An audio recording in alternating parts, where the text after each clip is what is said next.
Also on the Altima, see, I had parts come in that I didn't do last week when I rebuilt this Altima. So we're gonna do a radio because the volume ain't working. So parts finally came in. That's why I put the exhaust tube, and then now I'm gonna put the radio.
There's no fucking way.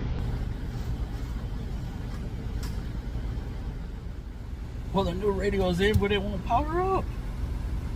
There's no freaking way I missed the connector. Get back to y'all in a second. Oh, well, I struggled to get this thing in. These two little things right next to the shifter, those are a pain in the to put in. And well, come to find out that I didn't plug one of the connectors in all the way. Rookie mistake, sorry.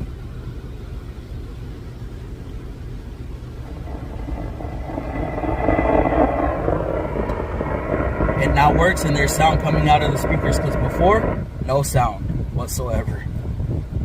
So, yeah. Well, let me put this back together and yeah, let's do it. Back together. All right, it's all back to hiccups. It's all back together, buddy. All right, that was a radio replacement on this 2017 Altima. One that I did let's recap. I did a transmission, front lower control arms, motor mount, valve cover gasket, lower torque mount, inner CV boot on the driver's side, rear lower control arms, and then today I just put the secondary cat on it and I put the radio in it. Man, I did a lot of work on this vehicle, and I'm kind of glad that the part came in today, because I hate when customers just randomly come in and expect you to get their car out right away. Well, also their rental's up today too, so it landed perfectly. All right, holla at your boy. Boop.